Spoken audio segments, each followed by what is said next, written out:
Good morning, and welcome to week 2 of Kosher Kops, the police ethics. And we're picking up from where we left off last week. So, I'm trying to remember where we left off last week. We had started out by pointing out the problem and the challenge involved in police work, where we noted the speech by Chief of Police Ramsey from the Washington, D.C. Chief of Police, where he talked about the role that police played in supporting the Nazis and carrying out their work during the Holocaust, and the problem of fundamentally placing police in the position of having power, being able to wield that power over the population. But on the other hand, you need police. If you don't have that most basic system of law enforcement, how is society going to manage it all? And that's something that we developed somewhat last week. I gave you, at the time, paragraph 18 of the Royal Canadian Mounted Police Act, the federal act. I did note in my follow-up email from the class the text of the Comprehensive Ontario Police Services Act, which is a little bit broader in some of the roles of the police. For those who didn't notice the follow-up email, it says there that the job of the police is to preserve the peace, which was the same as the Mounties, preventing crime, assisting others in preventing crime, also same, assisting victims of crime, which interestingly was not in the RCMP job description. For some reason it's in one and not in the other. Laying charges and participating in prosecution of crime, which I don't think was in the RCMP job description either, which is very interesting. And executing the warrants, which we did have in both. But fundamentally, their role is support services for government and to ensure that the law is followed. And preserving the peace is, I guess, a second piece of that, which we have to come back to, which is also maintaining peace within society. So we also talked about the Jewish law description of the role of police, punishing at the judge's instruction, arresting a flight risk. We talked about the biblical cases of that, enforcing Jewish law, getting people to fulfill their religious obligations. We talked about it in terms of municipal regulations as well, so they circulate and make sure that the weights and measures are honest in the stores. And that brings us to where we start this morning, where what I want to do is, as I said in the email when I sent out the source sheet, I want to take the problem further and talk about the fact that on the one hand, from a Jewish perspective, it's obligatory to set up such a police force. It's actually a requirement of society. Not only is it a practical need, but it's part of Jewish law. And at the same time, the things a police officer does, if they're not justified, actually run afoul of Jewish law, are considered to be in violation of Jewish law. And we're going to go role by role in terms of what the police do to show that. And that will lead to what I think is a solution found within Jewish law, the approach of Jewish law that tries to address this. I am going to note now, thank you for reminding me, please make sure to silence your phones. Thanks. Forgot that in the beginning. But how does Jewish law try to prevent this situation? And I want to apply the solution, if we get that far, we'll see. I want to apply the solution to the problem that Jonathan mentioned last week, which is the balance of preserving the law and preserving the peace. The situation that police sometimes find themselves in which, if they're going to arrest those who should be arrested, they run the risk of serious public problems. This morning, you mentioned to me the Via Rail protests as an example of that potentially, but it's one that comes up all the time in a variety of circumstances. And so I'd like to be able to get to that and say, so what would Jewish law say? What do you do when, on the one hand, the law is being broken, but on the other hand, you're afraid that if you enforce the law, you're going to run afoul of other problems and potentially even make things worse. So, going back to where I said we would start today, which is the obligation to set up a police force. So you could look at it within Judaism as a right. Society has a right to do it, but they could choose not to do it. In the book of Shmuel, the book of Samuel, we are introduced to Jewish monarchy. Who is the first monarch? Saul, right? Shaul, King Saul. Technically, there are elements of monarchy found already in Moshe and Moses, but the first formal king, and I define king not only by the powers wielded by the king, but by the fact that authority is hereditary. So it's going to be passed down to the next in line. That's something that begins with Shaul HaMelech, with King Saul. Interestingly, beyond the scope of what we're going to get into in our discussion, but worth recognizing, even though the Torah says, when you come into your land and you say, I want to have a king, you shall, and here are the rules that the king is going to follow, when the Jews actually request a king, when they approach Samuel, who is their prophet and their judge, and they say to him, we want a king, his reaction is harsh. He says, absolutely not. This is a terrible idea. And God says to him, classic response from God, God says, don't worry about it.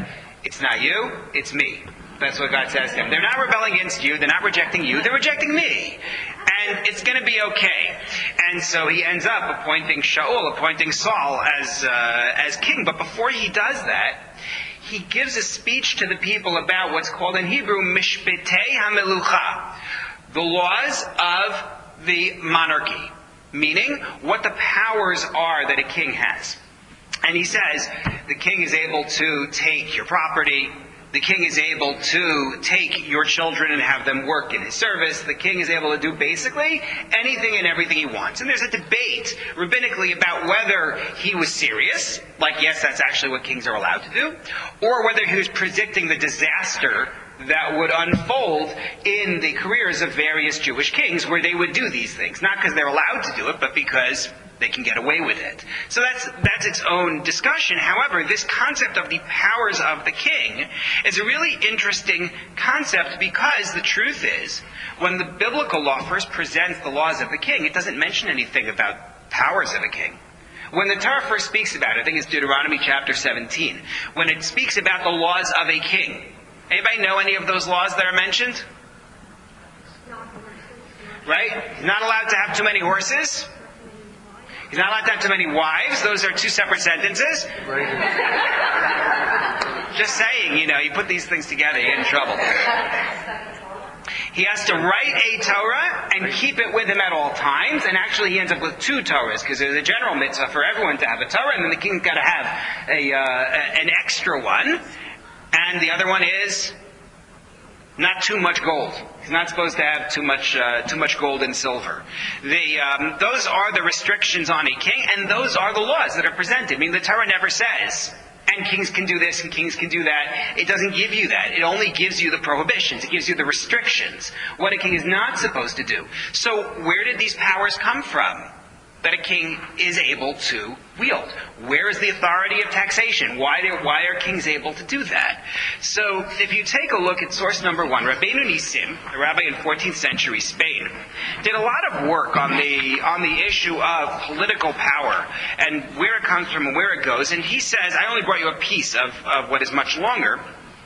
He says, when Israel has a Sanhedrin, a high court, and king, the Sanhedrin only judges the nation justly, not exceeding this mandate to improve the nation's affairs unless the king empowers them. In other words, the high court, and clearly its subsidiary courts, are only authorized to carry out the law.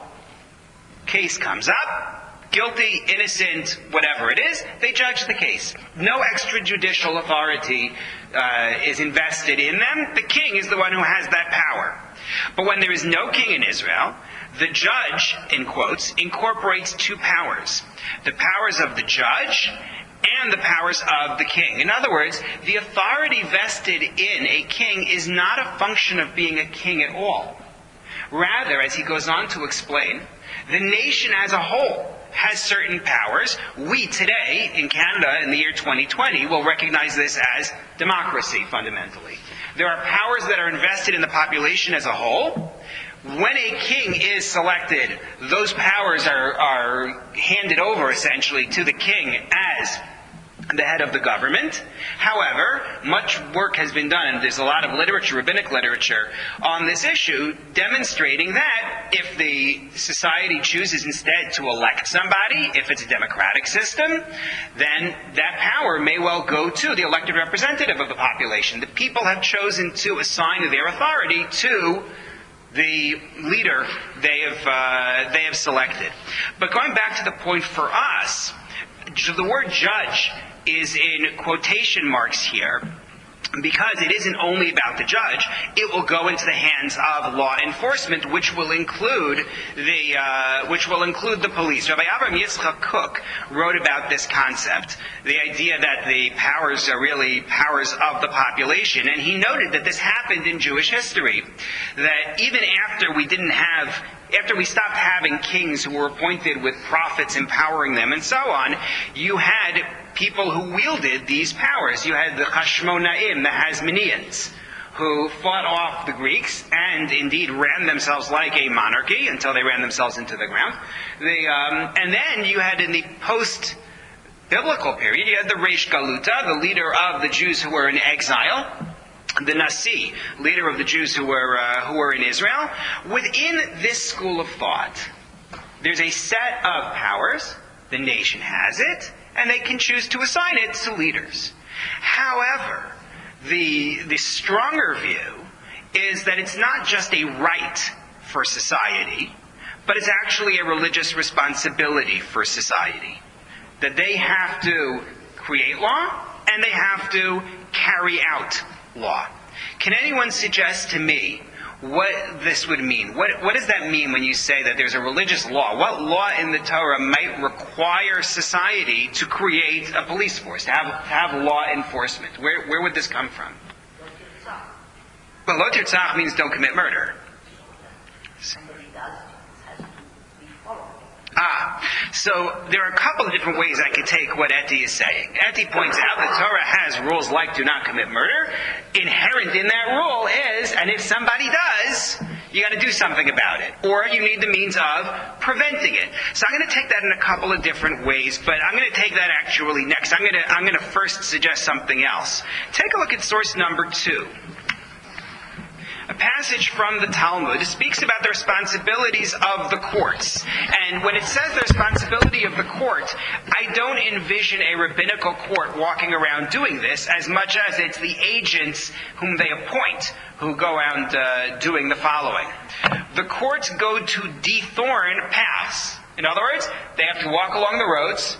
Right? After winter is over and they need to clear things out, or maybe when things are growing during the summer, they clear off the thorns that could entangle people. They have to fix up the roads and the plazas. They measure the mikvaot, right? The mikvah that's used for tahara, for purification purposes.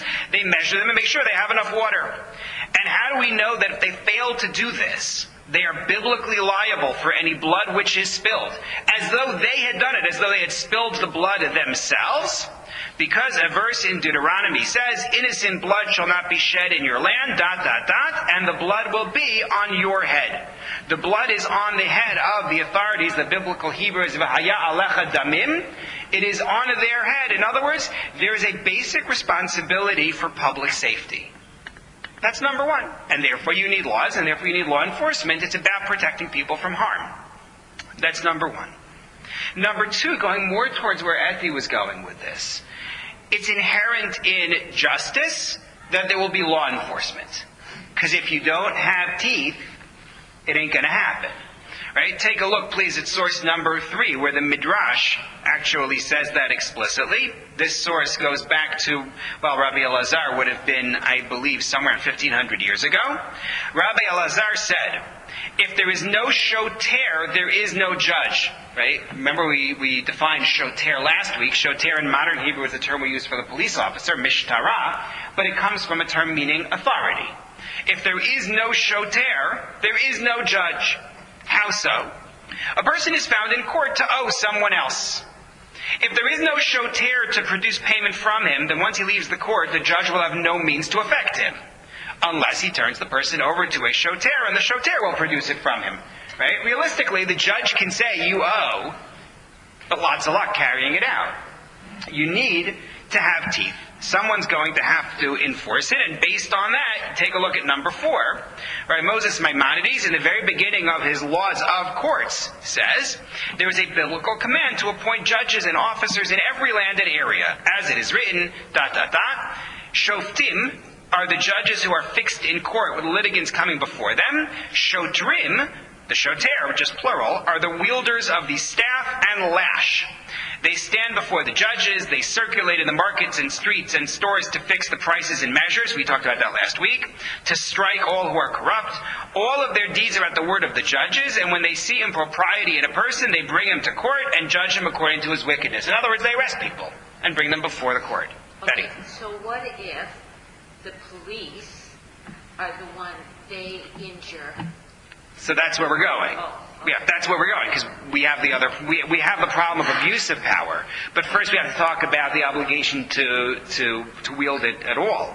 What about when the police are ordered to wield power and they don't?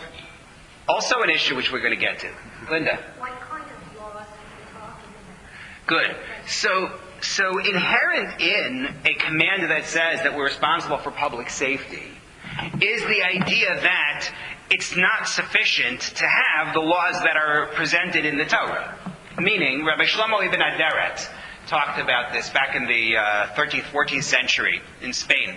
He said, it's not realistic to expect a society to govern itself, and particularly in the area of public safety, based just on the laws found in the Torah. The Torah does not have any rules about traffic. Right? I mean, other than be nice to each other, which can go a long way.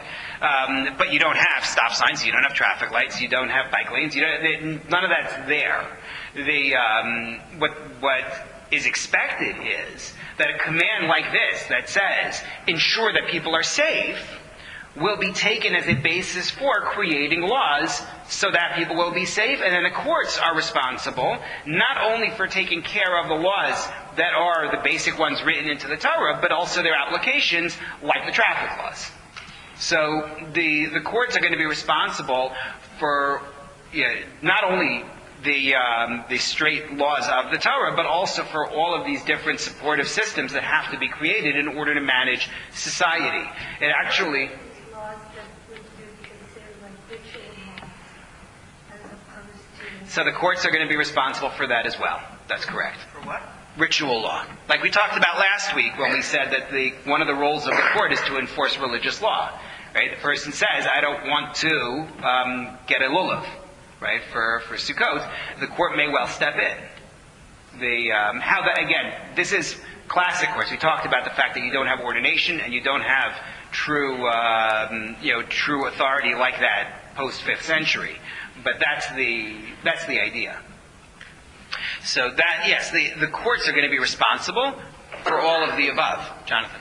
I think you said in the very beginning that the appointing of a king was against God rather than against Samuel. But why is it against God? I don't understand. So I didn't want to go into this too much, but I'll go into it a little bit. Why is it that Samuel is so angry, and why is it that God says it's about me when they demand to have a king? So Samuel sees it as an offense against him because he is currently their king, so to speak. Right? He is now in charge. If people have issues, if people have problems, they're supposed to go to him, and he is the shofet. He is the judge. People are coming to him during his career and saying to him, actually, we think we'd like to have somebody else. It's a little offensive. God's response, though, is, it's not about you. What it's about is your role. Because what the people requested was a king who would judge them like everybody else, meaning like all the other nations, and specifically as Rabbeinu Nissim, who I quoted in number 1, as he explains the issue, he says, the people don't want a system in which you have a prophet who is getting a message from God and applying it, who is looking to God's law and saying, this is how I'm going to judge cases. What they want is a king who's going to make it up himself. Because that's the way it normally works. Human beings create their systems of government. And that's what the people are resisting here. And so God says, it's really about me. And so what I'm going to do is, I'm going to appoint a king who's going to listen to prophets. And that works sometimes, and it Doesn't work at other times, but that's the suggested model for those who go to my Thursday afternoon class in Thornhill on the book of Shmuel, the book of Samuel. This is a review. There we discussed it at much greater length. So you have two mandates so far religiously for creating law enforcement. Number one is protection of public safety, and number two is part of carrying out justice. There's also a third element, which is the most purely religious out of the three. There's a verse which appears repeatedly, or a piece of a verse really, that appears repeatedly in the book of Devarim, in the book of Deuteronomy. And it goes in Hebrew, Uvi'arta hara mikirbecha. You shall, ubi'arta, I'll say. Mav'ir, you could suggest, for another way to form the verb. Sorry? Well, that's my question, is what exactly does it mean? It doesn't mean purify. My Hebrew speakers. Levaer, what? With an ayin. We do before Passover, biur chametz. So people think burn. So that's actually a debate as to whether it means to burn or to consume. But either way, it is an eradication that's going on, fundamentally. Uvi'arta hara mikirbecha, there's a religious mandate of eliminate evil from your midst. So one example of that in Deuteronomy is human trafficking. If somebody kidnaps somebody else and sells them, so the Torah says, Uvi'arta hara mikirbecha, you shall eliminate evil from your midst. There's a range. It appears, that line or some version of it appears 6 or 7 times in the book of Deuteronomy. So the one I just mentioned is chapter 24, sentence 7. I wrote that in my notes. I didn't know that by heart. But this obligation is not just a society-level obligation. It exists on an individual level. I quoted this in a session for accountants the other day on whistleblowing. I need to give a little bit of background for it, though. You may be familiar with the rule that a rabbinical court requires 2 witnesses to act as a set in order to testify that an event took place. There are 2 different types of testimony. There's testimony about an object, the nature of an object, and then there's testimony about an event. We saw such and such happen. The 2 witnesses are considered a set, such that if it turns out they're related to each other, the set is disqualified. It's thrown out. Well, the question is, how do you become a set of witnesses? Meaning, what if I go to a hockey game and I happen to have my brother with me at the game and we're sitting side by side and we witness a crime? The Leafs win. No, we witness a crime. So, are we by definition a set such that we now can't testify? Is that what you're going to tell me? That we're now disqualified? Or do you only become a set when you walk into court together and say, we're going to testify together? But otherwise, we could just, find some third person who also saw it, and one of us will testify with that other person who's not related to us. So that's a discussion in the Talmud. And at one point, the suggestion is made that if you witness the event, you see the event with somebody else, you are automatically a set. And the Talmud asks, then what should 2 brothers do? If they witness a murder together, what are they supposed to do now? So your answer could have been, all right, so go home. That's it. You're out of luck. But the Talmud clearly doesn't accept that. It sees it as an imperative. Rabbeinu Asher, a writer in Jewish law, you can see it here, number 5, comments on that. He says, anyone who sees impropriety is obligated to testify, fulfilling that verse I've mentioned, you shall eradicate evil from your midst. There is a duty of eliminating that which is evil. So that's your third source for saying we have to set up law enforcement, and law enforcement with teeth. Public safety, that's as a social matter. It's about carrying out justice, and it's about eliminating evil. You could argue that there's overlap between them. I'm not hung up on there being 3, but I like sets of 3. They work. And I think there is some distinction to be drawn. But what emerges now is I have to have a police department, and I have to enter into the risk that they're going to abuse their power. And now let's talk more about that abuse of power. Police are indeed empowered, we've seen it already, to strike people, to harm people. Look at source number 6. Betty, you've been waiting for this one since last week.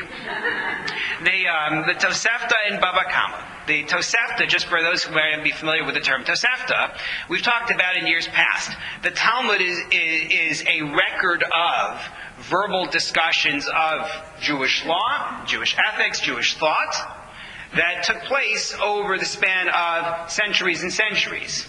They wrote down the first version of it as the Mishnah, a basic outline of law that was concluded in the beginning of the 3rd century Common Era. It was not supposed to be written down, but they decided that it was necessary because of a variety of factors that basically include persecution and forgetting, the two going hand in hand.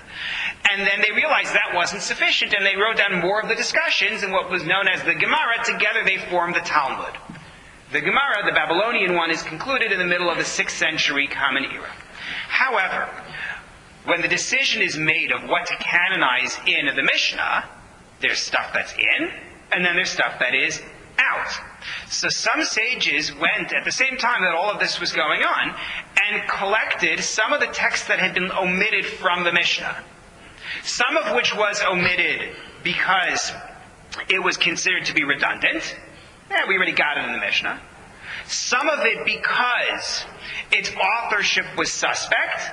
It wasn't clear maybe that it had the same authority as that which made it into the Mishnah.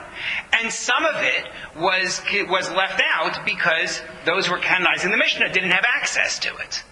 Something could have been written a little bit later than their work, that sort of thing. And so they collected these texts which were contemporary to the Mishnah and canonized them in what's called the Tosefta. Tosefta from the word Tosefet, addition, when you add something, because it's extra text. So what that means is you're reading something that was authored by people a couple of thousand years ago, although it was collected slightly after the Mishnah was collected, somewhere around the 4th century Common Era, we'll call it. End of the 3rd century, beginning of the 4th century. Okay. So look at this line. If the court agent, that's we're referring to the police officer right now, strikes with their authority, meaning they told him this is what you're supposed to do, they had corporal punishment, and causes harm, he's exempt from liability. That was the point. If he is excessive, though, if he goes beyond what he's authorized to do, then he is liable. There is no indemnification. There's no statement of, well, if you're a police officer, what you do is okay. It doesn't work that way. There is indeed liability if he does more than what he was supposed to do.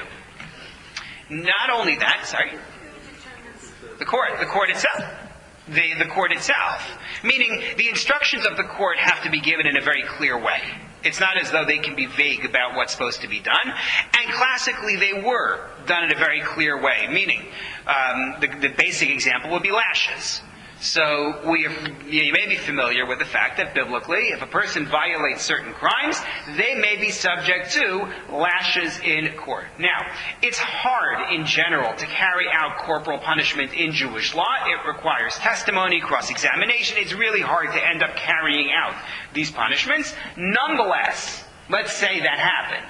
The lashes are administered in sets of 3 with evaluation by an on-site physician to make sure that the person is actually able to bear it. In the event that the physician says enough, the goal is not to kill them, the goal is not to maim them, then at that point they stop.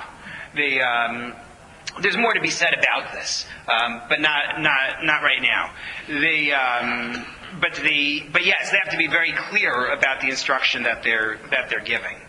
So, number one, the police themselves are bound to follow the rules of the court and will be held responsible in the event that they exceed their mandate. But it's not just about corporal punishment. Imprisonment also is something that is not really accepted in Jewish law. This is something I want to come back to next week. But Rabbi Chaim David Halevi was a leading rabbi in Israel in the middle of the 20th century. I think he passed away in the 70s. And he wrote a work called Onesh HaMa'asar B'Halacha, which means the punishment of imprisonment in Jewish law. And take a look at what he said here in source number 7 in that piece. He says, God who shows the way for penitence, it's in quotes because that's actually a verse, but God who shows the way for penitence after they descend into the world of sin, did not choose to punish them with imprisonment. Meaning, there is no line in the Torah that says, did this crime? Go to jail. He is good and just. Although imprisonment seems righteous and just, it certainly is not good. Not in itself because it involves removing human liberty, and not in its results.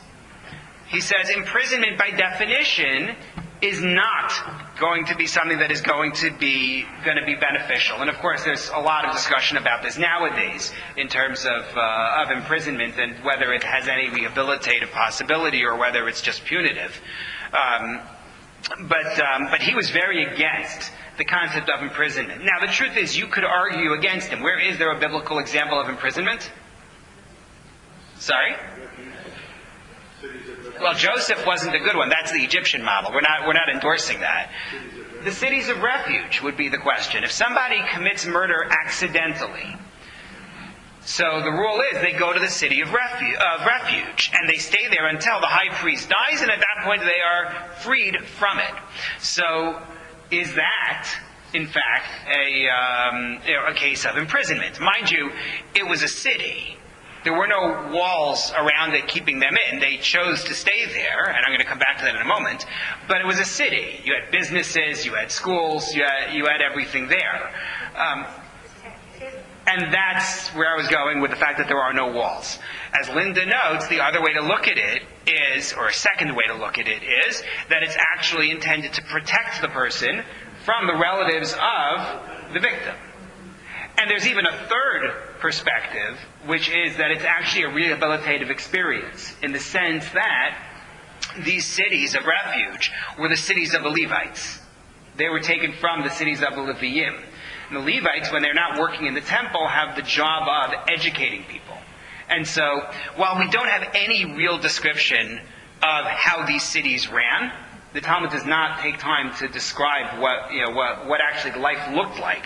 You could envision that alongside their general life experience that they're having there in the city, their work, their family, whatever it is that they're doing there, because family could move in with them, they also had some kind of mandatory educational program about the carelessness that had led to the murder. There's more to be said about that at another point. Right now we're going to stick closer to what we have here. But this underscores the importance of people's freedom. So if we're going to empower law enforcement to imprison people, we have to recognize that we're actually going against what Rabbi Chaim David HaLevi calls the spirit of what the Torah wants. Not only that, when it comes to law enforcement may need to do things in order to gain information. What sorts of things does law enforcement do in order to find out about crimes that have been committed, or will be committed, for that matter? Sorry? Wiretapping? Sorry? Cameras. Waterboarding. I can't hear you. Cameras. Cameras? Waterboarding. So waterboarding, I think, is generally not a police issue. It's a military issue, as far as I understand. But yes, the issues of invasion of people's privacy, which is sorry. They could beat Right, so there's the problem of interrogation as well. That goes back under striking people as a problem. But in terms of the means they have of investigating and gaining information, this is a very serious issue of invading privacy. In Jewish law, we are very, very clear about the prohibitions against invading somebody's privacy. There's a biblical prohibition against rechilut. Rechilut means gossip, tale-bearing. Which is not a case of lying about somebody. It's about telling the truth. And it's not about spreading harmful speech about someone. That's also prohibited. It's even if the information isn't negative. It's not for me to spread information about somebody else. There are exceptions, obviously, where, for the sake of the public welfare, people need to know. So if somebody in a community develops coronavirus, then yeah, I think you have to inform the community so that people who interacted with them will be aware. If God forbid somebody loses a relative, so they want people to know and to come to the funeral, you don't want to put the onus on the family to be the ones to have to inform everybody. So in a normal situation, you'd also say, so spread that information. There are times when it's important to let people know things, but as a general rule, it's prohibited to share information about people with others, and then certainly to go looking for that information in the first place, invading somebody's privacy. Take a look at source number 8. I brought you just one writer on this. I could have brought you 70. Rabbi Yosef Chagiz in Morocco. It appears that one may not seek out another person's secrets. What's the difference between gossip about others and about one's self? Meaning, if you read someone's letter, right, you're effectively turning them into a gossip about themselves, so to speak. Not that they're guilty of anything, you read their letter, but you're having them, instead of having a conversation at the water cooler about a third party, now you're making the person tell you themselves about themselves by reading their letters, is the case that he's talking about. So if they choose to put it online, that's their decision. But if they think that what they're doing is private, and then you read it, you have a problem, right? This comes up all the time. Somebody forwards you an email, right, from somebody else. Somebody accidentally sends you an email when they were trying to send it to somebody else. Somebody wants to send you an email about something, but they inadvertently included a chain of stuff below. You're not allowed to read those things. That's actually halachically prohibited. There's a disclaimer at the bottom of these. Is that this, if you're not the recipient, the intended recipient, is that binding? Do not read this and discard it. So from Jewish law, from secular law, I can't speak to that. I'll let the lawyers speak to that. But from Jewish law, it's absolutely 100% binding. Not allowed to read that. Someone sends you something by mistake, the answer is delete it. Somebody told you something in private. So if you told it to the person, that would be gossip. Yes.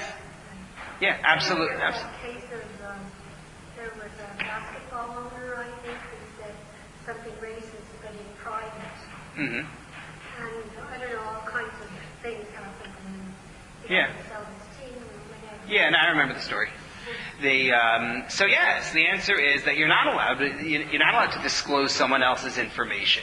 Because you mentioned, a case like that, there is a sense of righteousness / self-righteousness within society that when somebody does something wrong, then of course we should publicize it and promote it. But I don't think that's necessarily true. When it comes to protecting people from harm, that's one thing. Meaning, if somebody discloses in private information which in fact could involve harm for others, and you can protect others by telling them, then you may need to act with rules about it. I mean, that was my class for accountants on Sunday morning, was about whistleblowing.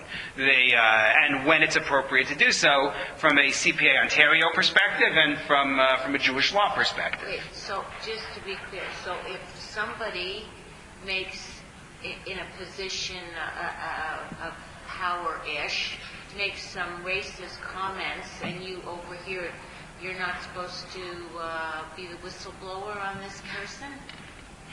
If there's a sense that this reflects a bigger problem, such that people are in danger because of them, they're in a position of power over others, and and this legitimately could reflect an attitude, a behavior, that can harm others, then you're in a different league. Then it's a different story. But if it's just somebody who is, but I don't want to use adjectives. I'm just going to leave it. If it's just somebody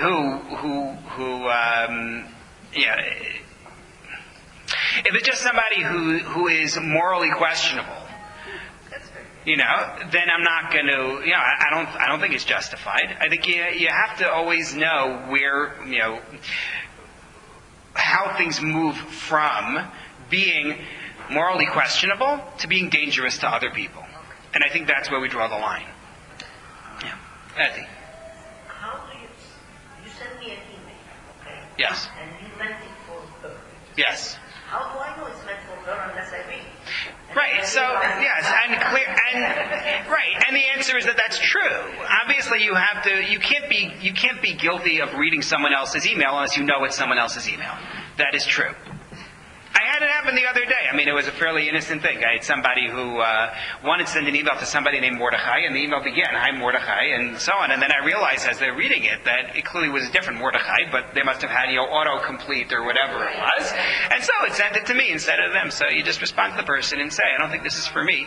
It happens. This is the way it goes. One other point within this, we talk about police, law enforcement, needing to invade people's property, right? They need to arrest somebody. So people should be aware that invading property also is a violation of Jewish law. Take a look at source number 9. This is a classic.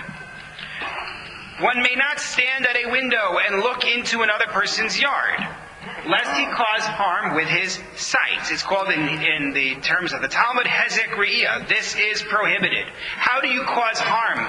By seeing something? What does that mean? So one view is that it's a gossip issue. In other words, you learn what's going on in their property.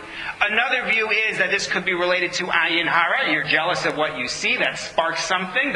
We've discussed that in other series. I'm not going to go over ayin hara right now. Another view is simply that if somebody knows that they can be observed in their property, then that diminishes their use of the property because they'll know they can't do certain things because they can be watched. So you're damaging their property in that sense. So all these things, yes, all these things that police are supposed to do as part of their job description, ranging from physical harm to arresting people, to wiretapping and other invasions of privacy, to literally invading someone's physical property. These are all things which, if you're not doing it within the proper command of the judge dealing with things properly, are direct violations of Jewish law. So we're really setting up a serious problem, because what we've now said is that on the one hand we're obligated to set up law enforcement to give them all of these tools. On the other hand we're saying, but if you use them incorrectly, you've now broken the law. So we're creating a problem. Janice? Well, but if you look into somebody's yard and you see something that is dangerous to another person either on that property or... Right. Is your obligation to inform the police or to go by this, that right. You should not? Right. So in the event that you possess information, we don't have in the U.S., this is one of those issues in the Bill of Rights about information obtained inappropriately and whether it can be used against somebody. But on a basic level, if you have information that is needed, in order to protect somebody from harm, you will have to find a way to convey that information such that people will be protected from harm. That doesn't change the fact that what you did was wrong, but you're under a new set of circumstances now, and you have a duty to protect people from harm. Yeah. This will be a separate lecture, possibly, but a brief comment about paparazzi. No thanks. No thanks. How they fit in here, their invasion. I mean, all of those things I think are repellent. Sorry. No further discussion. Yeah. So let's move into the solution then. What does Jewish law put forth as the way to deal with this? And it's really a fairly straightforward approach. I think everybody here probably knows what I'm going to say with it, but I think it's a serious approach to the problem. This is about mindset and mechanics, as I put on the sheet. First of all, mindset. The mindset of the police has to be, we are doing this as a religious duty. Right? Remember that Chief of Police Ramsey said that they should view themselves as agents of the population, not agents of the government. He said they should see themselves as working for the people. And while that was a very nice idea that he put forth, the weakness of it was, but you're not. You're really an agent of the government. You may have the good of the people in mind, but your boss is the government.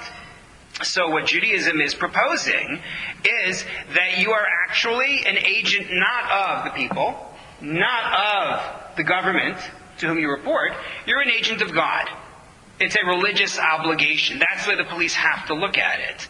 Just like those religious duties that we outlined already, whether it's public safety, justice, eradicating evil, that's the role. Police are often described in Hebrew as shaliach beit din, an agent of the rabbinical court.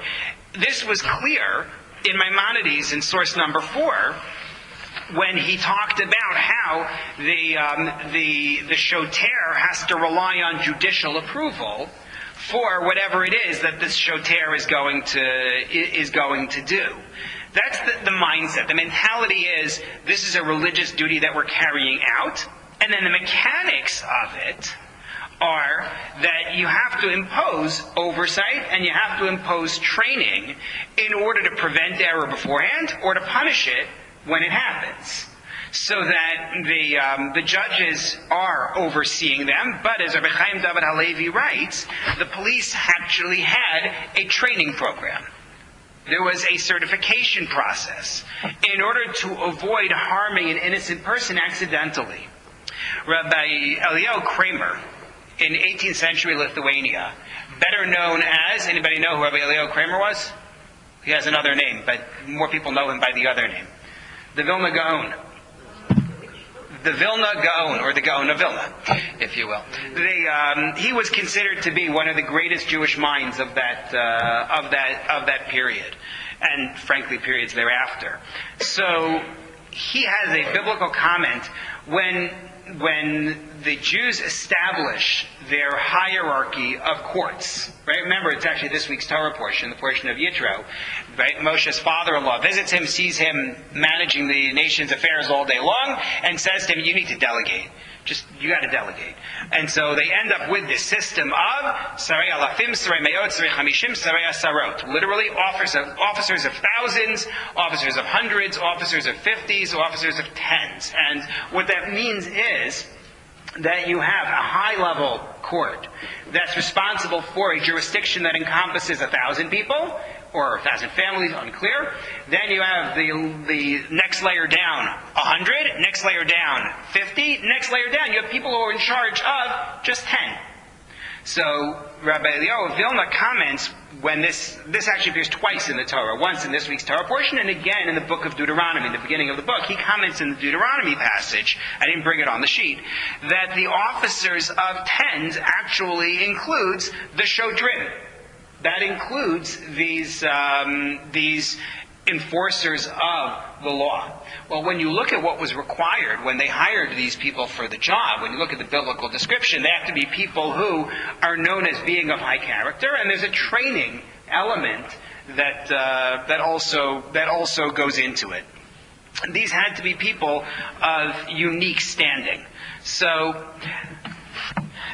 that's the way that this is supposed to work. Meaning to recognize we're creating a problem. We're creating a system in which people have powers that can be used to break the law, but at the same time they are religiously necessary.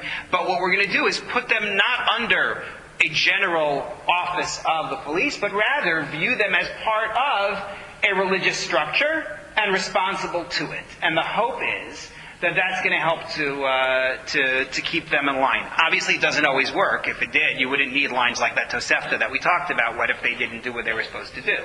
But that's the idea. Are we clear on what's on? Okay. I want to apply that to Jonathan's question from last week.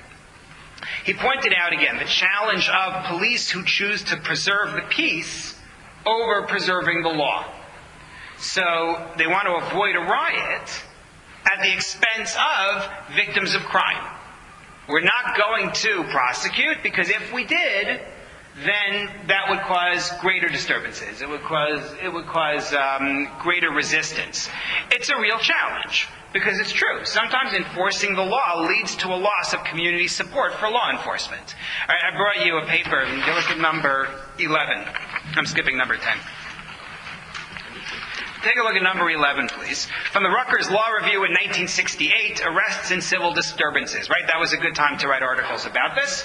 Although, frankly, you could have just as easily written it in Los Angeles in the 1980s. You could just as easily have written it any time in the last 10 years, anywhere in North America. It is critical to distinguish mass breakdown in respect for and fear of the law from isolated single transgressions. He says you have to distinguish between where just this community of people no longer respects the law and when somebody, shoplifts from a store. Police have hitherto been trained to operate in a context in which the lawbreaker stands not only opposed to the law enforcement authority, but to the community itself. Meaning, the normal case of crime, anybody who reads about that crime is going to be angry that, hey, somebody broke the law, and is going to side with law enforcement against the criminal. That's what we think of as the standard case of crime. In such situations, the police can rely at least upon the passivity of the community, if not upon its cooperation in the criminal's apprehension. At least people aren't going to block the police from acting. Deadly force used against a lone felon may even evoke approval of citizens bred in a cops and robbers culture. Deadly force used against large numbers of citizens, who just prior to the riots were for the most part law-abiding and peaceful, can have crushing social consequences, right?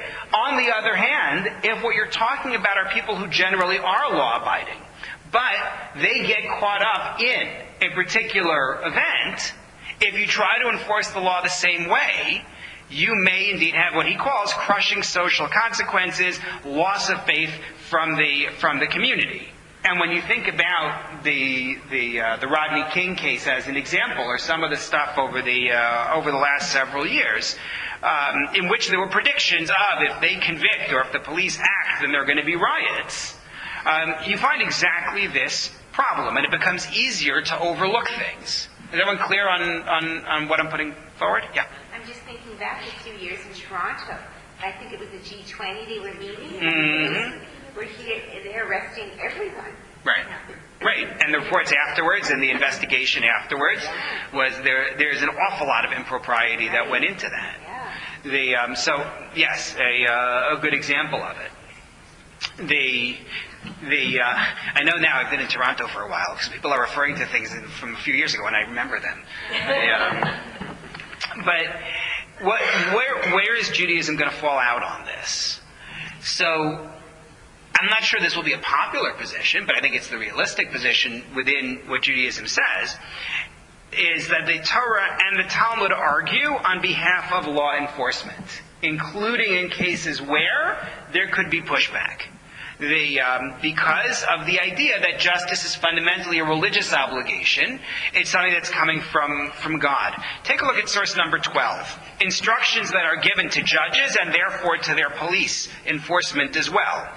The Torah says, do not recognize faces in judgment. Hear the small like the great. You don't show favor to anybody. Do not fear anyone, for justice belongs to God. You're not allowed to fear. You have to act, and you have to carry out the law. I added in brackets the Hebrew word that's used because it's an unusual word.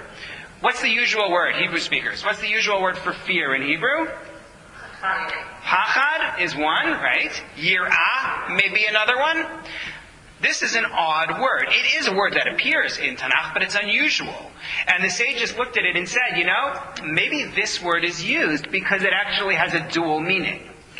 Le'egor in Hebrew is to concentrate inward, to store something. A ma'agar is a storehouse.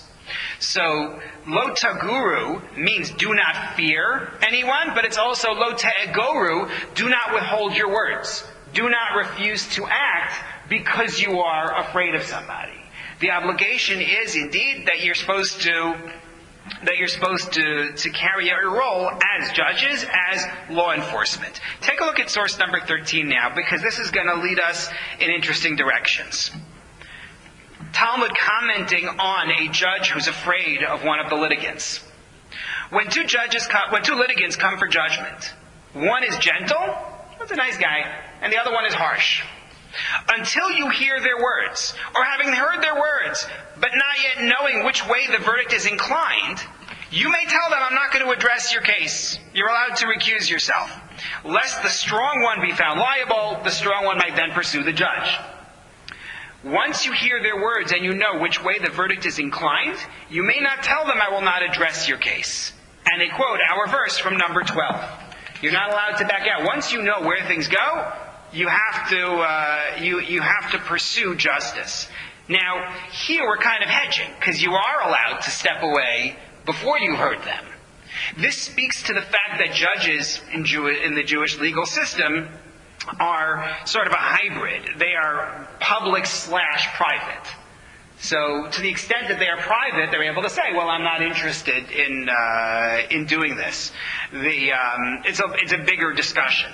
But the overall is, this comes from God, and therefore you're not allowed to back out, and therefore indeed you have to carry out the verdict. Are we clear on that? On what it's saying here? I don't know why they're allowed to back out if they haven't heard. Right. So this goes back again to them having status as private people, meaning the fact that a judge's position is sort of a hybrid. It's not quite a fully public position, affords them the possibility of walking away until they've actually started to act. Once you've engaged, you've become a judge. Now you can't say, well, I'm just a private citizen minding my own business. But the truth of the matter is that the answer that I'm giving I think is technically correct.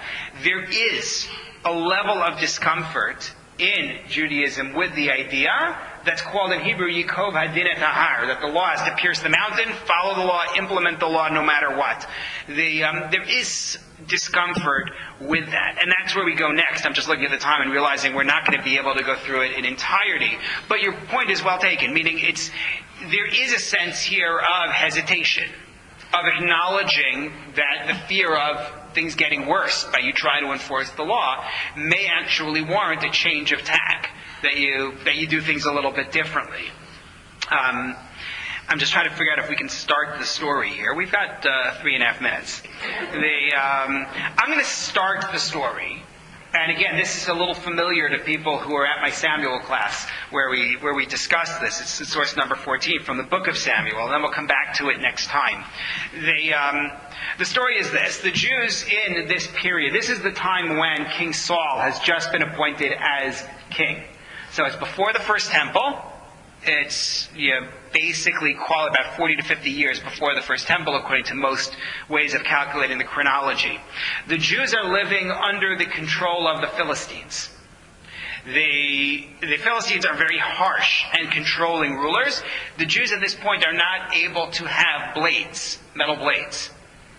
They have farming equipment, but they don't have the means of sharpening it. They have to go to the Philistines if they ever want to, and the reason is, obviously, so that they won't be able to make weapons for themselves.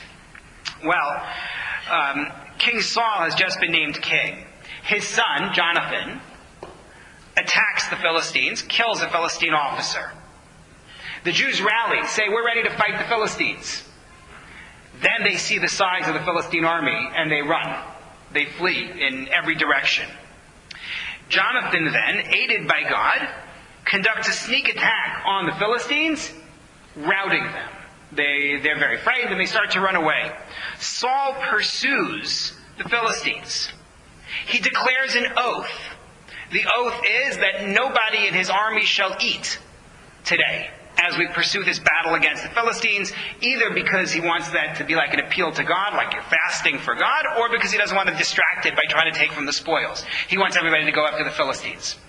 His son Jonathan, who had done his own attack on the Philistines, doesn't hear the oath, is not aware. And in the course of the battle, somebody notices him. There's honey out in the field, and he reaches down with his staff, gets some of the honey on his stick, and puts it in his mouth. And somebody sees that he, in fact, has eaten. Fast forward the story a little bit. The battle is now over. Saul finds out that Jonathan has done this and wants to prosecute him. The people say, absolutely not. Jonathan is the one who's responsible for our victory. He was the one who launched the sneak attack on the Philistines. How could you possibly punish him? And so the question that Saul now has in front of him is, Do you preserve the law? The king issued a decree, and it was violated on penalty of death. The decree was on penalty of death, and it was violated. Or do you say, the people are going to riot if I do this? Do you preserve the peace? And add in the fact, of course, that it's Saul's own son, which complicates the matter. So we'll have to start with next week is going to be this issue of preserving the peace versus preserving the law as reflected in that story. And then I want to go into the issues of imprisonment as well as police brutality in the eyes of Jewish law. So Saul is waiting.